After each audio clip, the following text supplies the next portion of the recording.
only one boss in this place, and that's me. The HNIC.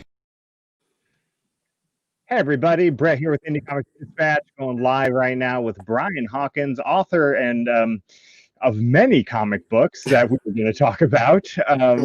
But out already, Don't Ever Blink Volume 1, Devil's Dominion #1. Is that out yet, or that's coming out? December 30th. Okay. And then you can pre-order right now Black Cotton, which I'm super excited about, and I actually read an advance copy of this morning. Cool.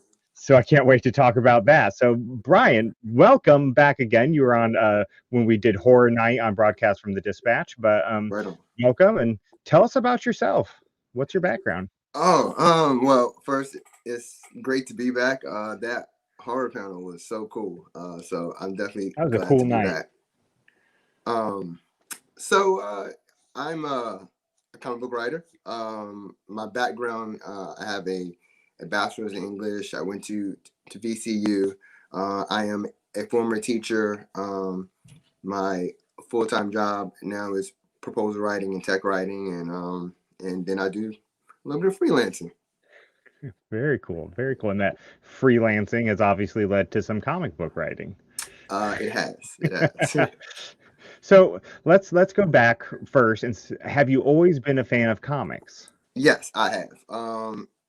Comics, cartoons. My earliest memories of comics specifically goes back to like Marvel, and the toys, action figures. I really also collected like the cards. I was big on the Marvel trading love those cards. Yeah, I love trading cards.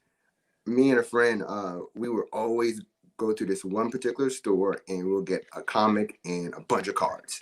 And during that time, it was I would bounce back and forth between Marvel and DC. I really couldn't, it wasn't a thing like Marvel or DC. It was just superheroes. So yeah, I'm right there with you. Right there with you. I did that too. The store that we went to though was the gas station. Our gas station that was just up the road. Would walk down. They had a rack of comics and the section of trading cards, of comic trading cards. And I'm jealous of you right now because I meant to grab myself some coffee. Mando. But that's where we'd walk to. We'd walk to down there and get. Yeah, it was just kind of like whatever we could afford at the time. That's what we would buy to begin with. Absolutely. So, do you remember your first comic book? Oh, my first comic I know was a Spider-Man. I just don't know what number it was. Because I remember wanting the action figure because it also went along with Super Friends. Like was right behind that. And so it was 80, man, probably 80, 84, 85 maybe. So I'm telling my age. Yeah. So it was definitely Spider-Man for sure. Okay. So what eventually led you to the creation or writing of your own comic books? And what was your first book? Was Don't Ever Blink your first book, or did you have books before that I'm just not aware of? Yeah, no, it really goes back. Okay. Tell us the story. Tell us your origin story. So I have 7. My origin story without the cape. So it goes back to 2012. And my background, I fashioned myself as a playwright. So I've done some playwriting. I produce my own plays, like locally, along the scale, the region of the short coast of Virginia. And so I was taking a break from playwriting and I was really diving back into my love of comics. And I was really experiencing all these great indie comics. Like, it was like, whoa, all of this is out here.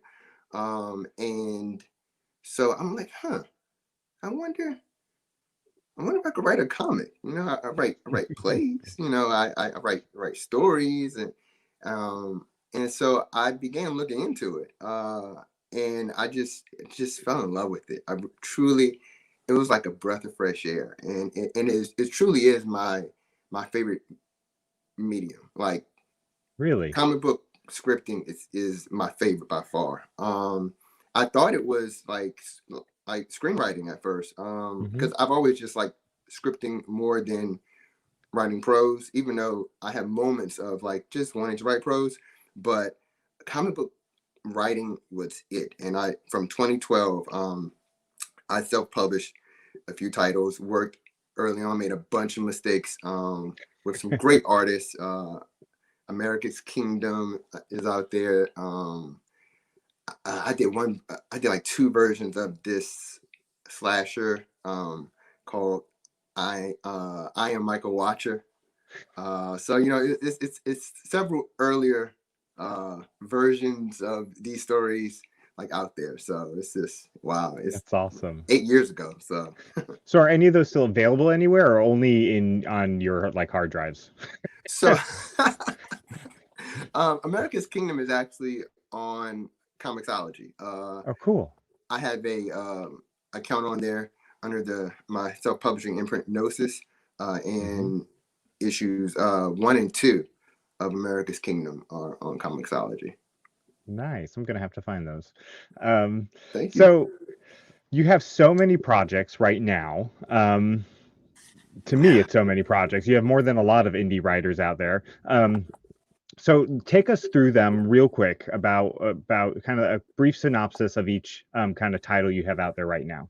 Okay, well, I'll start with Don't Ever Blink, which is about a serial killer who sews the eyelash of its victims and the sole survivor of one of those attacks. And so Don't Ever Blink is about Tinsley Marissa Grace and her seeking answers as to why she survived this horrific attack from this serial killer that they thought was long gone at one point, but now has returned. And I'm doing that with Richard Kemp, my co-creator, friend, and partner. He's the artist, and Gato Martinez as the letterer, and Jerry Nelson is on graphic design. And you know, they're such an awesome team. It's That's cool. awesome. That's very cool. So Next that's up, Don't Ever Blink. Don't Ever Blink. Okay. Tally marks. Next up, I do a lot of freelancing, a lot with Black Box Comics. Right now, what is on the way out, December 30th, is Devil's Dominion, and that is about a young woman who is possessed by a demon that she invited in because she sold her soul in order to get out of a horrific situation with her family.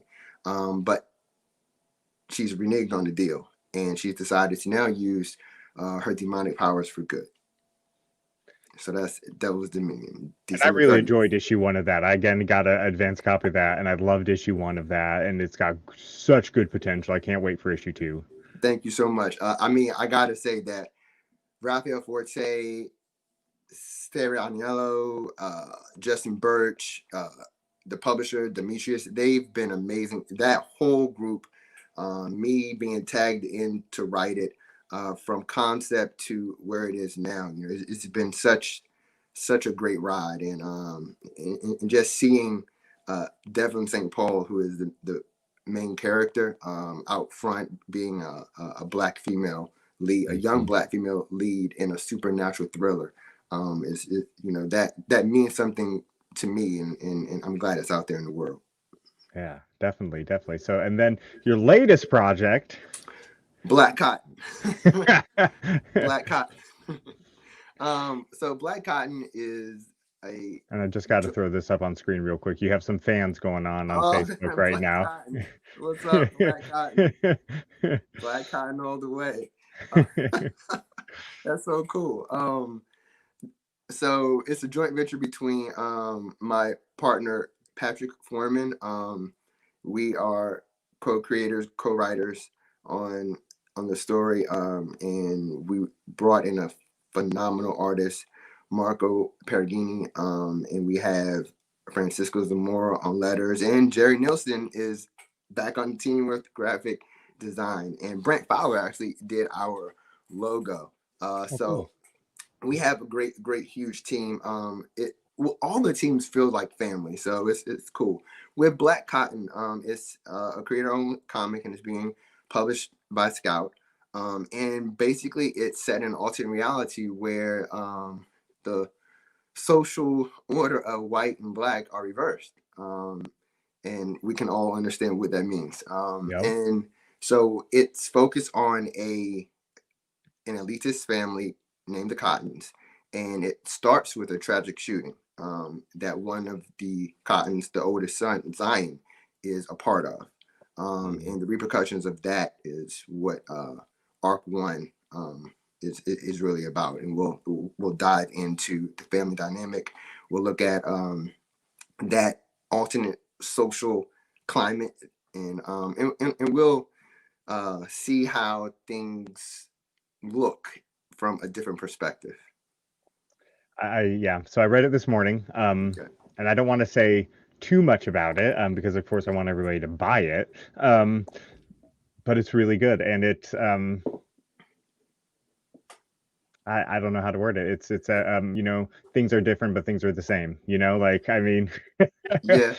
I love it. I love it. So let's go deeper into Black Cotton. How did this project come to life? How did you end up being connected and bringing this project to life? All right, so Black Cotton is the origin story of Black Cotton is it begins with Patrick.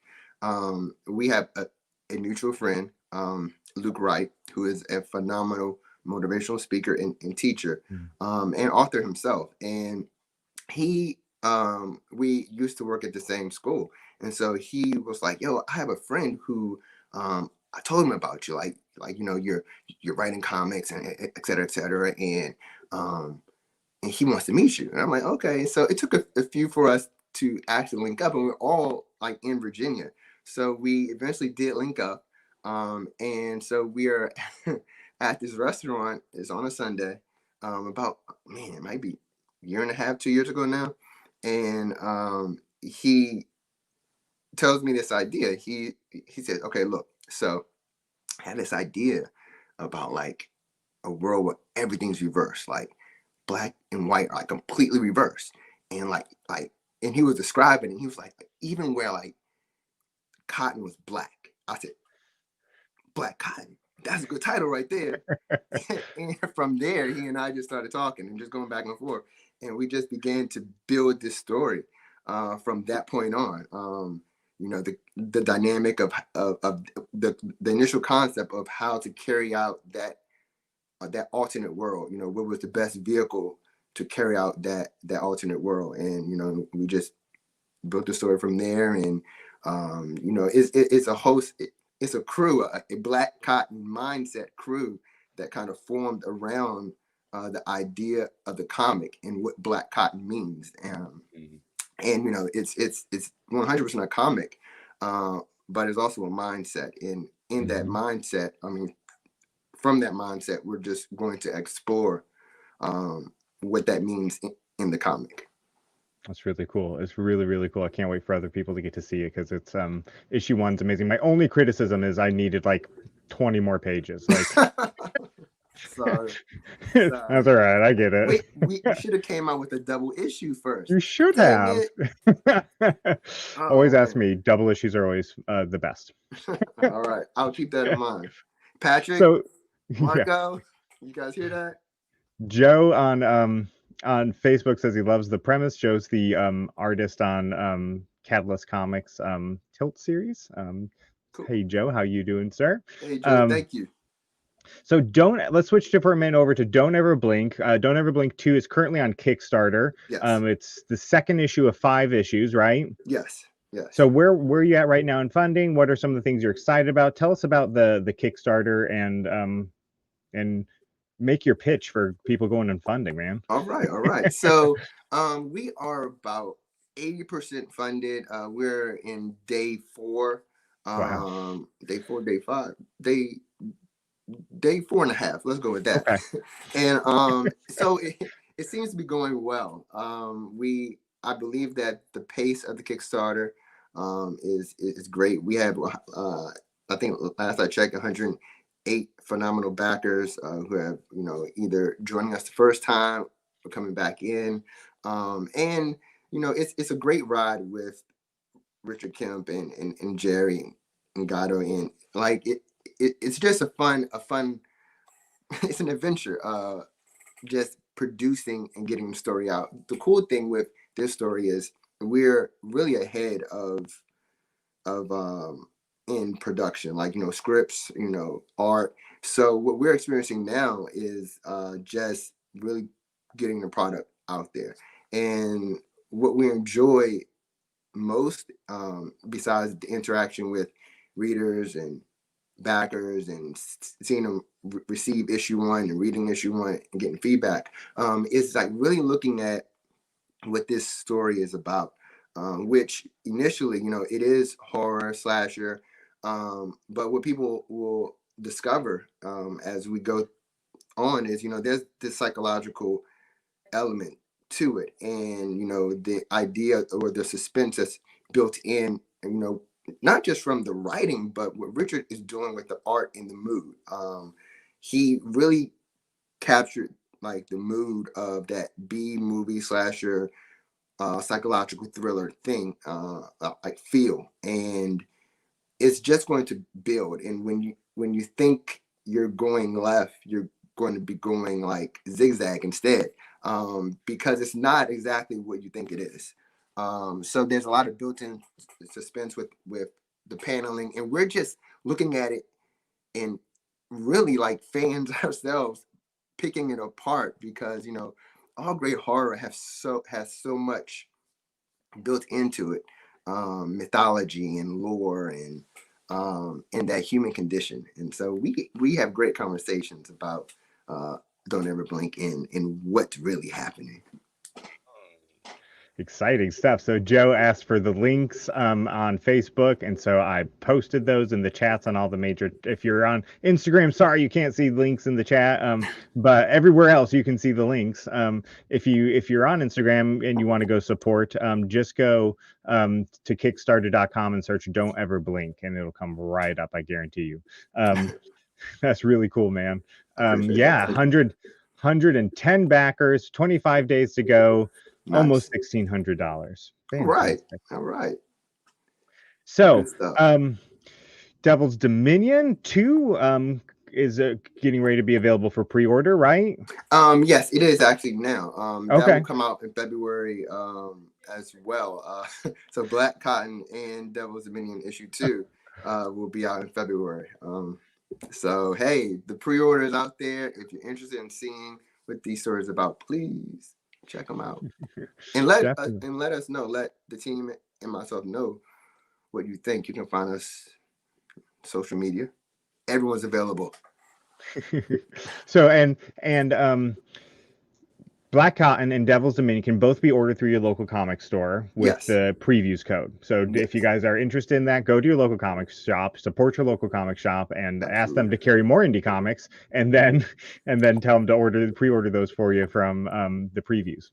Absolutely. So let's talk a little bit about Scout Comic, or not Scout Comics, Black Box Comics for a moment. Because you said you Don't Ever Blink, you came in and they contracted with you to write it. So Devil's Dominion, whose idea was it? When you get contracted like that with a comic studio, how much say do you have in where the story goes? And how does that work? I know there's probably a lot of indie comic writers out there who are hoping to maybe one day be able to do that themselves. So give us a little insight into that process. So with Black Box, Demetrius has, he's been phenomenal in where these are his concepts. These are his IPs, his story. The best way to describe it is that he has shared them with me, and he has allowed me to have some creative leeway, and from messaging to Zooming to talking on the phone. We go through the story together. At the end of the day, as a freelancer, I totally respect that. This is his IP, his property.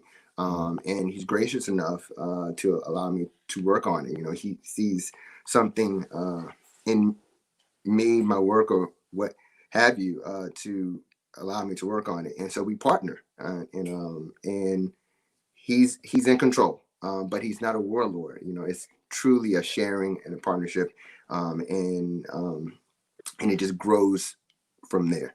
So it's been great, and it really speaks to what comics, I think, is all about, which is collaboration.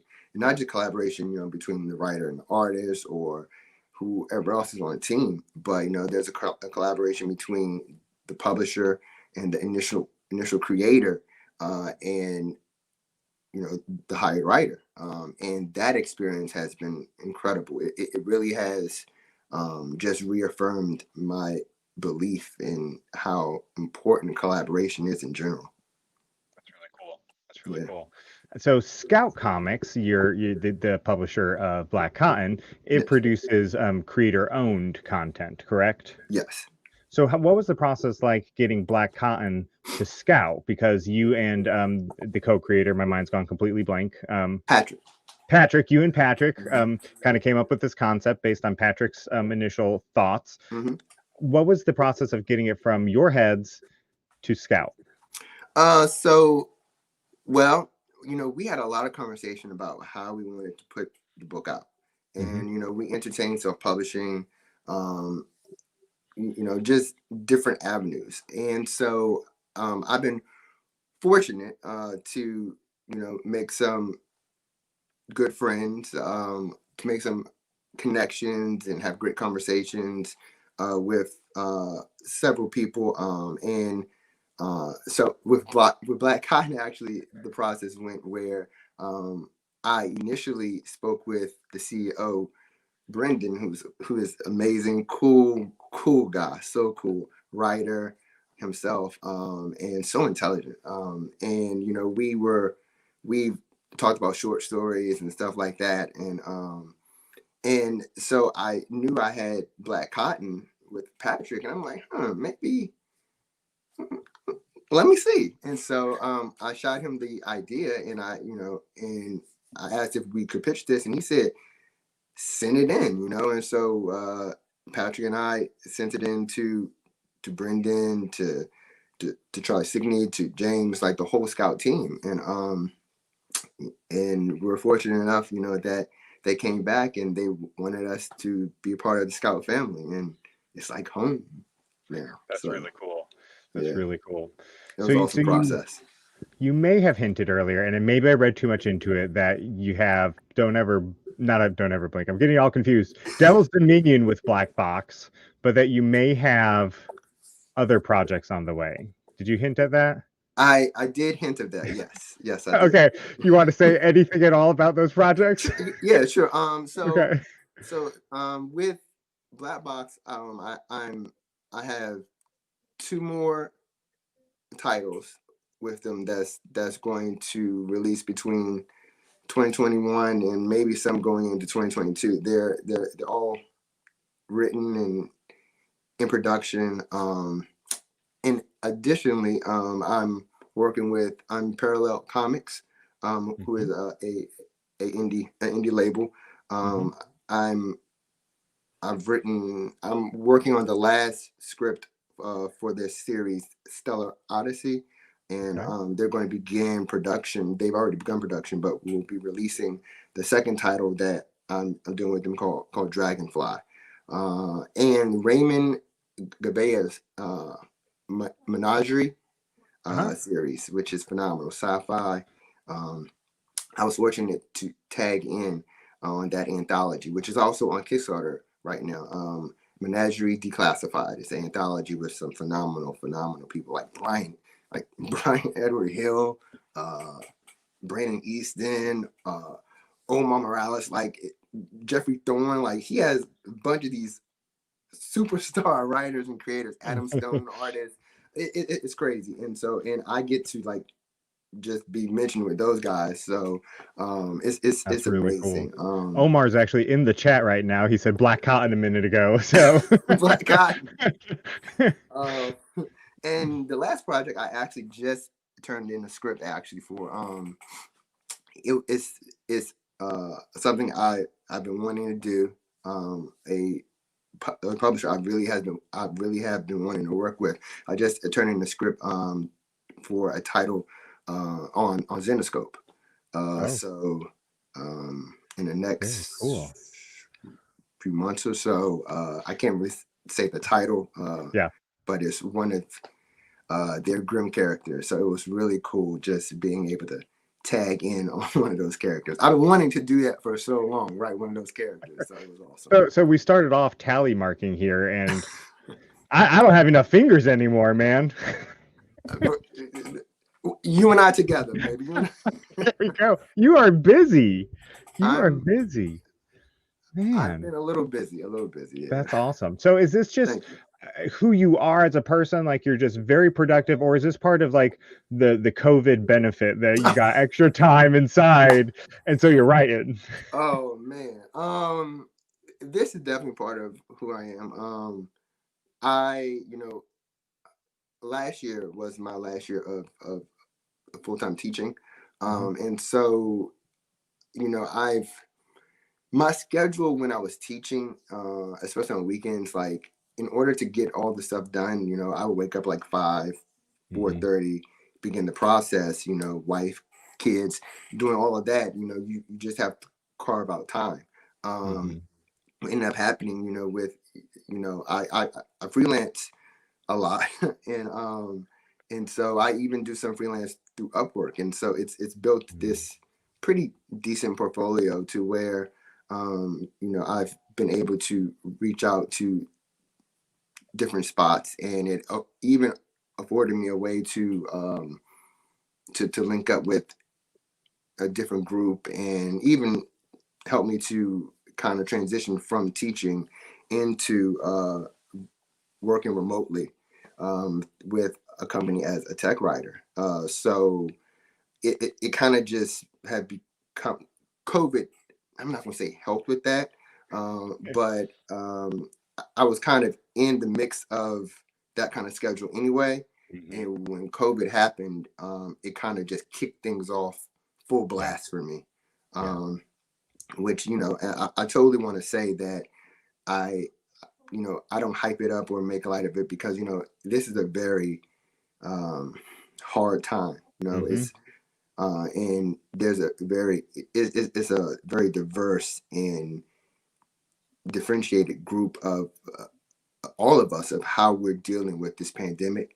Yeah. And so I don't want to make light of where there's a few successes over here, but there's a There's lot all of this hardship over here. right. Yeah. And to me, I think you know to balance that out, it's more important to understand that people are, in need. And if Mhm. you are okay in some way, acknowledge that more needs to be done, or find ways to do more for Mhm. different groups of people. So, I always try to not hype up Yeah, anything. no. Yeah, I get you. I get you. Yeah. And that's great. Just the pandemic has really made a lot of us who are fortunate enough to maybe be working from home Hmm. to reconfigure even more and rethink some stuff. And Yeah. so yeah, that's one of the side effects of going through this pandemic together. Absolutely. And I like that. The key word is going through it together. And I Yeah. think that, that's huge. And if everyone grabbed onto that, and find ways to help each other, because we're in this Hmm. together, we're in this world together, and this pandemic is a global thing. Hmm. It's very important. Very cool. So, any other indie titles you're following right now that you think other people should be? Like what's the hidden gems out there that we don't know about? Oh man. So my reading and my like is kind of all over the place. And a lot of stuff uh is from Kickstarter, a lot of indie Mhm. comics. I will admit, that I definitely read more indie than I do the big two. But you have Brian Wickman with Grit, which is phenomenal. That happens to be on Scout as well. I'm a huge fan of John Layman. I Mhm. was on Chew, like the first uh, series of Chew, the CHEW Chew. Yep. Now I'm on the CHU Chew. I It's I so hard love talking about those series. It's like which one, which two? right. I love Chew. I actually was joking with Tim Daniel. He actually did, shout out to him. I'm sorry. He did the logo for Don't Ever Blink, and he did the cover layout. So big ups to him. He just tagged himself in, and he offered. And I'm like, what? Yes, please. So he was so gracious to do that. He was actually offering Plot 7 for reviewers, and I wanted to read it, but I have a stack of Plot. I read issue 1 and 2, and I just stopped because it was so good. I said, you know what? I just need to just binge this. So I was joking with him about how I wanted to take the offer to read 7, so I could just start to read 1, 2 over and just go on through. But I said, you know what? I'm not going to fall into that temptation. I'm just going to wait. So Plot is a big one. I have not read 3 on, but I read 1 and 2, and it actually stares at me every day. And I'm just always like, I'm looking at it right now. Plot is staring at me. So anything that's on Vault, I definitely try to read any and everything that's on Vault. I'm trying to think. I'm reading Farmhand. I like Farmhand. Nailbiter Returns. I'm a huge Nailbiter fan. When it returned, and I was super happy. I might have did a dance. I'm not sure. Believe it or not, getting it together. I believe. Yeah, I think that's the name of it. It's like it has the cover that looks like Friends. Oh yeah. Yeah. I've not read that. Yeah. I actually subscribed to that through Comixology. I loved it. I like the human condition relationship stories, and I would love to see, some more of those. So I bounce around with a lot of different comics. There's not one set that I'm like, oh well, I'm just here. I'm everywhere because I just love stories. Right. That's awesome. That's Yeah. really cool. Those are some great books. All right. If you could do a crossover between any of your books, any of them, and any other indie title, what would it be? Oh, you know what? This one, oh my goodness. A crossover between. And it doesn't have to make sense either. Like some people are like, well, the one that makes sense would be, because I love this question. I love asking this question. Gives me some insight. All right. So I'm going to now. So when we say indie titles, are we including Image Comics? Are Sure. we including? Yeah. I know there's debate whether they're indie or not, but they're creator owned. So I'm good with Image. I love Image. All right. So I have my answer now. Okay. All right. I would in some way cross over Black Cotton with Excellence. Oh my goodness. Excellence. Now that's the one I didn't mention. That's a good one. That is my jam. Excellence. Everything. It's so good. Oh man. I mean, Kerry Randolph, Brandon, they are just, yeah, hands down. Fantastic. So, all right, I can see that happening. That'd be cool. I would love to see that. If they're out there watching right now, hey, it's your move, guys. Somehow.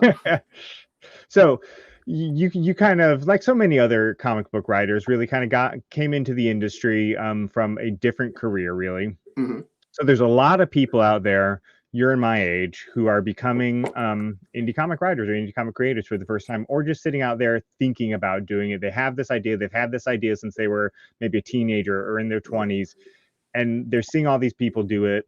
What advice would you give those people who are wanting to create their first indie comic? I would say, from hindsight, I would say, one, of course, find out everything that you can about let's say you're a writer, dive into the craft of comic book writing, the scripting of it. That process help me to, like, why do you write the panels the way that you do? What's the purpose? What message are you conveying? What's the narrative? So craft, if you're artists, of course, learn the craft of how to initially start the process of creation. But beyond that, it's about pacing. It's about pacing yourself. It's about balance and putting yourself in check. I had to learn that the hard way, with multiple mistakes. It's a learned behavior to pace and balance. When I say that, I say if you're working on, and this might sound like I'm a hypocrite, but I'm not. Watch, like, don't try to do too many projects at once. But hear me out when I say that. So you can totally fall in love with your ideas, and when you begin to see the art for your ideas, you want it all out there. And a lot of times what happens is, you'll get one issue out there, and then it's, you jump to another idea, then you jump to another idea. And I had to learn that the hard way. You have to pace. There's a time and place for different ideas. And so what I ended up doing through the learned behavior and hindsight is, a lot of the projects that we're discussing now, only 2 of them, are my IPs. The rest is freelance work. And so there's a lot of creators out there, and you can partner and you can collaborate. So that's another thing. So craft, pacing, and collaboration. Link up with people and develop relationships, and and allow yourself time to grow into that career that you want to be in. It doesn't need to happen in a year. There are so many people out there writing their first comic book, then they're trying to get movie deals off their first comic book, or Right. This is part of a 100-part universe, and just slow down, work on Yeah. your craft, pace yourself, collaborate. I love that. Thank All right, let's pull up. Go ahead. No, Finish your thought. I'm going to pull up the Kickstarter real quick, so that you're over $1,600 now. Ooh, thank you. 111 backers. Joe you. DeSantis backed while he that's the wrong one. Backed. He said, "I'll catch up with the double feature." Thank you.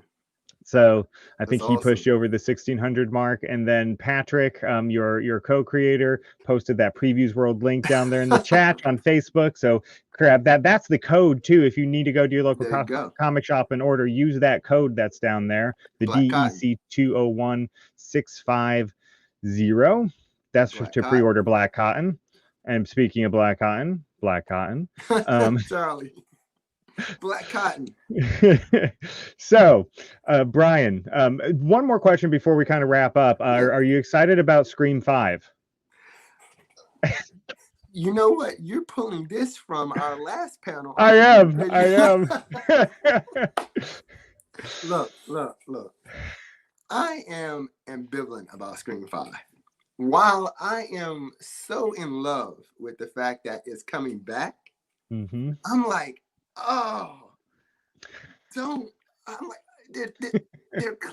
they're classics to me. And here's the thing: 1 through 4 to me are all classics. And even I know 4. people are like 4. What? Yeah. It messed up. In 3. But I'm like, you know what? It is such a great story that you can continue to build on the lore. And I think that's what 5 is going to be. So while I'm kind of reserved, like, I'm like, yeah, build on that lore. If you have something like Scream, like Halloween, like Friday the 13th, like that kind of story, that the lore itself is alive. And I think, Scream 5, bring it. I'm like, but bring it. Hesitantly bring it. Yeah. Brian, tell everybody where they can follow you, where they can see your work, how they can support you. Just give us all the details. All right. So I am mostly on Twitter. I'm part of the Twitterverse at Brian Hawkins. IG Brian_Lewis_I am. And I am on Facebook, just Brian Hawkins. But I do have a Facebook writers page, Brian Hawkins Writes. So you can find me there. And I'm normally posting about something that I may be doing and what other people are doing as well. I try to be on the know with what's happening in the indie community.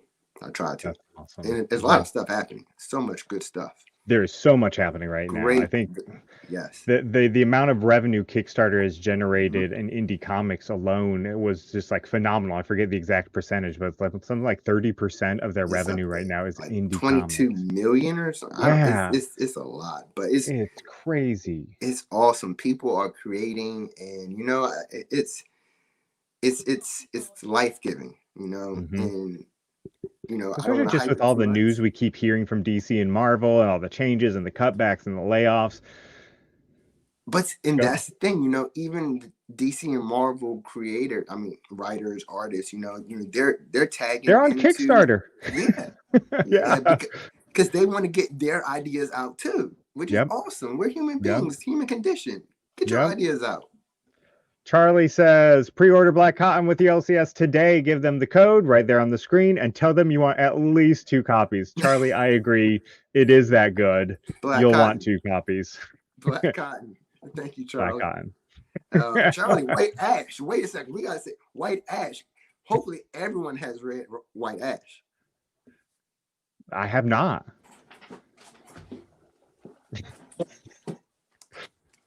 White Ash? I'm going to have to get it now. Charlie Stickney. Oh, come on. All right, yes. Charlie, I'm so sorry. Yes. I have offended you. No, I'm going to get it. It's phenomenal, It's yeah. Indie creator, he's co-publisher of Scout now. He's phenomenal guy. Please check out White Ash. Yes. That's the perfect Black Cotton, White Ash. I mean, those 2 titles go perfectly Maybe together. We should cross over. Maybe you should. Brian, once again, it's been phenomenal to have you on the show. It's great being here. So honored to have you here today and hear about all your many projects. I'm looking forward to having you back again when you have more projects. We're back on a panel on Broadcast from the Dispatch. Speaking of Broadcast from the Dispatch, everybody, there's no Wednesday night show this week because it's Thanksgiving week and we will be cooking turkeys and whatnot with our wives, Tyr and I. Turkey drumsticks. Yep. Taking a break. We'll catch you guys in December. And Brian, once again, thank you.